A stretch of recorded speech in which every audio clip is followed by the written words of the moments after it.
Abraham Derrick never believed in coincidences. As a top-tier surgeon, he thrived on control, whether it was handling high-risk surgeries or managing his tightly packed schedule. Every decision he made was calculated, leaving no room for surprises. But tonight, something felt different. After a grueling day in the operating room, instead of heading to a high-end restaurant as usual, Abraham found himself stepping into a small, family-run eatery tucked away on a quiet street. No dazzling lights, no shallow laughter of wealthy colleagues, just the warm scent of toasted bread and simmering spices filling the air. A place where no one knew him, a place where, for once, he could simply exist. He chose a table by the window, ordered a steak and a glass of wine. For the first time in weeks, he allowed himself a moment of stillness. He closed his eyes, inhaling deeply, letting the tension in his shoulders ease ever so slightly. Then, through the soft murmur of the restaurant, a sound cut through, fragile, trembling sobs. Abraham's eyes snapped open, his brow furrowing as he scanned the room. In the far corner near the counter, a little girl sat on the floor, her tiny shoulders shaking as she wiped at her face with small fists. She couldn't have been older than 4. Dark curls framed her round face, and even from a distance, he could see the striking blue of her tear-filled eyes. Something in his chest tightened. He wasn't the type to get involved in personal matters, let alone a stranger's child. Yet before he could rationalize his next move, his feet had already carried him forward. He crouched down beside her, his voice lowering, softer than it had been in years. "Are you okay?" The little girl inhaled shakily, her wide eyes lifting to meet his. Her voice was barely a whisper. "I'm lost." A pang of unexpected concern hit him. This wasn't what he had anticipated tonight, but looking into her frightened blue eyes, Abraham knew he couldn't just walk away. Abraham took a slow, steady breath, keeping his voice calm. "What's your name?" The little girl hesitated, wiping her nose on the sleeve of her sweater before whispering, "Taigan." He nodded, offering her a reassuring smile. "That's a beautiful name, Taigan. Do you know where your mom is?" Her small lips quivered before she shook her head. "She told me to wait right here, but then I couldn't find her." Abraham scanned the restaurant again, searching for anyone who looked frantic, desperate for a missing child. But no one seemed to be looking for her. The concern in his chest deepened. "It's okay," he said gently. "I'll help you find her, all right?" For a brief moment, Taigan studied him. Then, without hesitation, she slipped her tiny hand into his. Her warmth caught him off guard. They walked slowly through the restaurant, weaving through tables as Abraham kept scanning the room. Then a voice cut through the noise, frantic and breathless. "Taigan! Taigan!" Abraham turned sharply. A woman rushed toward them, panic etched into every line of her face. The moment Taigan saw her, she broke free from his grip and ran straight into the woman's arms. "Mommy!" The woman wrapped her arms around the little girl, pressing frantic kisses to her curls. "Oh my God, baby, I was looking everywhere for you." Then she looked up, and the world tilted off its axis. Abraham froze. That face, those eyes. Akina? She went still, her breath catching in her throat. When she spoke, it was barely above a whisper. "Abraham?" Time stretched, holding them both captive in a moment neither had been prepared for. But then his gaze fell to the little girl in her arms. Dark curls, striking blue eyes, a mirror of his own. His hands curled into fists, his chest tightening under the weight of something unbearable. A storm of emotions swirled inside him as the words slipped from his lips, rough and unsteady. "Is she my daughter?" Akina clutched Taigan a little closer, as if shielding her from the storm about to break. She closed her eyes, as if hoping to escape the inevitable. And then, with a voice barely stronger than a breath, she gave him the truth. "Yes." The silence stretched between them, thick and suffocating. Abraham couldn't breathe. Akina's words echoed in his head like a cruel, undeniable truth. He had a daughter. 4 years. 4 years she had grown up without him. 4 years of first words, first steps, scraped knees, and bedtime stories. All of it lost, erased from his reach. The realization hit him like a weight pressing against his chest. Had she ever asked about him? Had she ever wondered why he wasn't there? And now, after all this time, did he even have the right to call himself her father? His hands curled into fists at his sides, struggling to keep his emotions in check.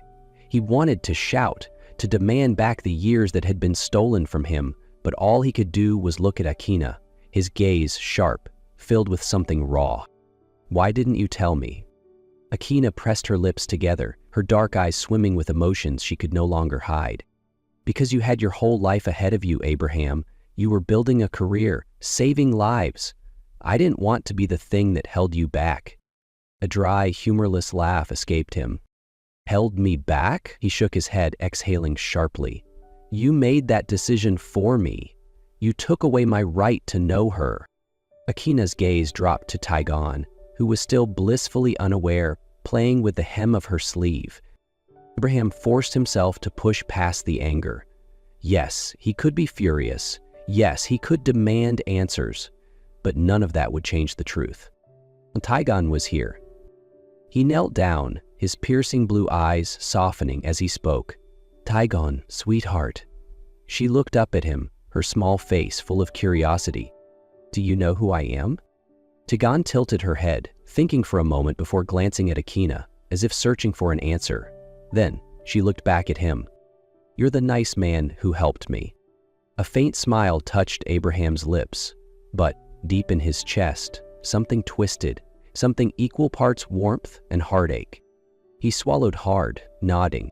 "That's right, I am the nice man who helped you, but I'm also something else." Taigon blinked up at him, waiting. "What?" His throat tightened. The words were caught somewhere deep inside him, lodged between the walls he had spent years building. But as he looked into her bright blue eyes, his eyes, he knew he couldn't run from this. "I'm your dad." For a moment, Taigon didn't react. She simply stared at him, her small brows furrowing. Then, slowly, she turned to Akina again, seeking confirmation. Akina inhaled, then gave a single, quiet nod. Taigon looked back at him, and to his utter disbelief, a small, delighted smile tugged at her lips. "Really?" Abraham felt something inside him crack wide open. He nodded, his voice softer now. "Really," and then, the last thing he ever expected happened. Taigon reached out and took his hand. In that single moment as her tiny fingers curled around his, Abraham Derrick, the man who had spent his entire life chasing control, realized something. Some things were far more important than success. And right now, he was holding on to it. Taigon's tiny hand fit perfectly in Abraham's palm, small, delicate, warm. It was such a foreign feeling, one he had never expected to experience. Throughout his career, he had steadied his hands over countless surgical instruments, but he had never held something quite like this. Something so precious. Taigon gave his hand a light squeeze, as if to reassure herself this was real. And in that moment, Abraham knew he would never let her go. Akina stood beside them, her expression guarded. She wasn't pushing him away anymore, but the hesitation in her eyes was clear. Between them lay an invisible wall built from years of lost time, from choices that couldn't be undone. Abraham glanced toward the counter where Taigon had been crying just moments ago. Now she was holding his hand like he had been there all along. "What do you want to do now?" Akina asked, her voice measured, cautious. He met her gaze, unwavering. "I want to be in her life." A beat of silence stretched between them before she nodded. "We have to take it slow, Abraham. She doesn't know anything about you yet." He squeezed Taigon's hand just slightly, grounding himself. "I know, but I'm not going anywhere." That evening, Akina allowed him into their home for dinner. As he stepped inside the small apartment, he felt something unfamiliar, a quiet warmth that had never existed in his own luxurious, sterile penthouse. Taigon twirled in a bright princess dress, her tiara slightly askew. "I'm a warrior princess today," she announced proudly. Abraham chuckled. "Does that mean I get to be a knight?" Tigan tilted her head in thought before flashing a bright smile. "Only if you help me fight dragons," he smirked. "Deal." Dinner was filled with chatter, mostly from Tigan, who excitedly talked about fairy tales, preschool, and how each of her stuffed animals had their own names and personalities. Abraham listened, drinking in every detail, engraving them into his memory like they were the most important things in the world. After dinner, Tigan pulled out a set of crayons and paper. She scribbled with fierce concentration before finally holding up her drawing for him to see. 3 figures, her mother, and a tall man, all holding hands. Abraham's chest tightened. Tigan looked up at him, her blue eyes shining with anticipation. "Do you like it?" He swallowed hard, forcing down the lump in his throat, then smiled. "I love it, sweetheart." And for the first time in his life, Abraham Derrick knew exactly where he belonged.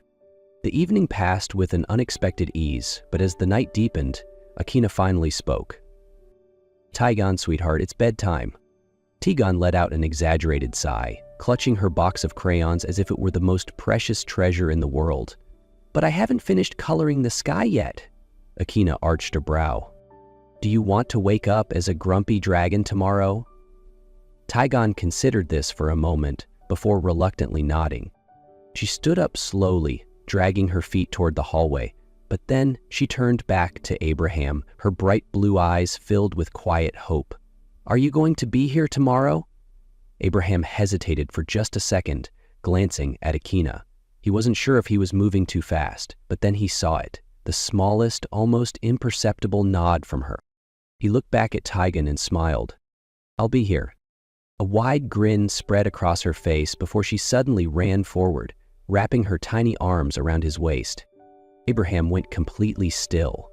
For a moment, the world seemed to pause. Then, slowly, he lowered himself, carefully wrapping his arms around her in return. He had never imagined a simple hug could make his entire chest tighten like this. When Tigan finally let go and ran toward her room, Abraham remained standing there, something deep inside him shifting into place.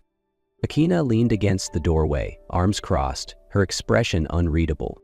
"She's already attached to you," she said softly. "You can't disappear." Abraham turned to her, his voice steady, unwavering. "I'm not going anywhere." A moment of silence stretched between them before she nodded, a quiet acceptance in her eyes.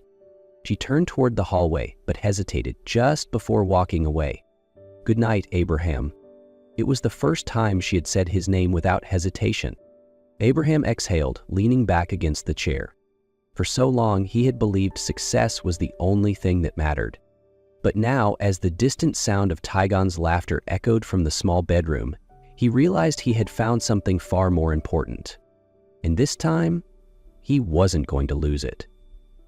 2 days later, Abraham stood outside Akina's apartment, his hands clenching slightly at his sides. He had been invited this time, but somehow that didn't make it any less nerve-wracking. He wasn't the type to get nervous, but tonight felt different. The door opened and Akina stood there, her dark eyes flickered over him. Not guarded, not cold, but still cautious. She didn't say anything at first, just stepped aside to let him in. The apartment was just as he remembered, small, cozy, filled with the little signs of a life well lived. Bookshelves packed with children's stories, crayon drawings taped to the walls, little pieces of a family he had been missing. "She's in her room," Akina said, closing the door behind him. "She's been talking about you all morning." Something warm spread in his chest. Before he could respond, small, hurried footsteps echoed down the hall. A second later, Tigan appeared, wearing a bright yellow princess dress and a slightly crooked plastic tiara. She stopped when she saw him, her blue eyes lighting up. "You came." Without hesitation, she ran straight toward him, wrapping her tiny arms around his leg like it was the most natural thing in the world. Abraham smiled, crouching down to hug her. "I promised, didn't I?" Tigan grinned, stepping back to spin in a slow twirl, her dress flaring out around her. "I'm a princess today, but not the kind that waits for a prince, the kind that fights dragons." Abraham chuckled. That's the best kind. Tygan reached for his hand, excitement shining in her eyes. Can you help me make dinner? Mommy says you can stir the sauce. Abraham glanced over at Akina, who stood with her arms crossed, but something lighter in her expression. He nodded. I think I can handle that. And as he followed Tygan into the kitchen, listening to her laughter, catching the small smile on Akina's lips, he realized something. For the first time in his life, he wasn't chasing anything. He had already found exactly where he was meant to be. Abraham stood in the kitchen, stirring the simmering sauce while Tigran carefully sprinkled in the seasonings like a true little chef. Careful, sweetheart, Akina called from the side, though there was a small smile on her lips as she watched them together. Tygan turned to Abraham, her blue eyes wide with curiosity. Daddy, do you know how to cook? Abraham chuckled, glancing at the sauce before admitting, Not really, but I think I have a pretty great teacher. Tygan beamed, giving his arm an encouraging pat. Then I'll teach you. At that moment, something settled inside him, an understanding that he had missed so much. But now, he wasn't going to miss another moment. After dinner, Tygan pulled Abraham toward the coffee table, where she had already set up crayons and paper. Draw with me, Daddy. Abraham sat beside her, picking up a crayon. What should I draw? Tygan tilted her head thoughtfully before grinning. Draw us. He smiled and started sketching simple figures, a tall man, a beautiful woman, and a small girl in the middle, all holding hands. When he finished, Tygan stared at the drawing for a long moment, then looked up at him, eyes shining. Daddy, can I keep this? His throat tightened. Of course, sweetheart. Tygan carefully hugged the picture to her chest, as if it were the most precious treasure in the world. From across the room, Akina, who had been watching quietly, finally spoke. Tygan, sweetheart, it's bedtime. Tygan sighed dramatically, but this time, she didn't argue. Before she left, she turned back and wrapped her small arms tightly around Abraham.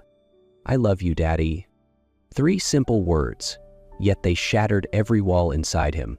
He had spent years making life or death decisions in the operating room, but nothing had ever felt as monumental as this. Nothing had ever made his heart ache and swell at the same time the way those words did. He bent down, pressing a soft kiss to her curls. I love you too, Tygo.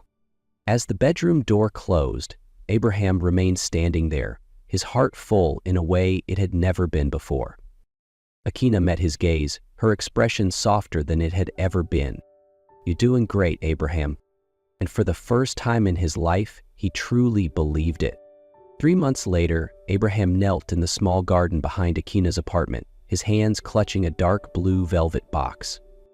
In front of him, Akina stood frozen, her brown eyes wide with shock. What are you doing? She whispered. Abraham took a deep breath, holding her gaze with the same unwavering determination she had always known. But this time, it wasn't for a difficult surgery or a high-stakes decision. This time, it was for her. I lost you once, Akina, and I know I don't deserve another chance so easily. But if there's one thing I've learned, it's that family isn't about being perfect. It's about choosing each other every single day. And I want to choose you. Forever. He opened the box, revealing a simple yet elegant platinum ring that shimmered under the warm evening light. Let me do this right.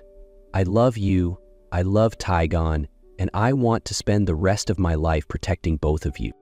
Akina covered her mouth with her hands, silent tears streaming down her cheeks. Tygan, who had been watching nearby, squealed in excitement. Say yes, Mommy, we'll be a real family. Akina let out a soft laugh through her tears before finally nodding. Yes, Abraham, I'll marry you. He stood up, pulling her into his arms, holding her as if he would never let go. 1 year later, under a canopy of white blossoms, Akina walked down the aisle, her hand tightly holding Tygan's. Tygan, dressed in a delicate little dress, whispered excitedly, Mommy, you look so pretty. Akina squeezed her daughter's hand, then lifted her gaze to meet Abraham's, her future waiting at the end of the aisle. When their vows were exchanged, when Abraham kissed her under the watchful eyes of their loved ones, Akina knew she had finally found where she truly belonged. 2 years later, their home wasn't just filled with warmth and laughter. It was filled with love, with memories being made every single day, the kind of home he never knew he needed, but now couldn't imagine living without. Tygon ran through the yard, her tiny hands clutching the string of a dragon-shaped kite that Abraham had made for her. Akina stood on the porch, her hands resting gently on her stomach, where a new life was growing. Abraham stepped up behind her, wrapping his arms around her, pressing a soft kiss to her hair. "I love you," he whispered. Akina smiled, leaning into him. They had come so far, from loss and uncertainty to something unbreakable, a family, a love that would never fade.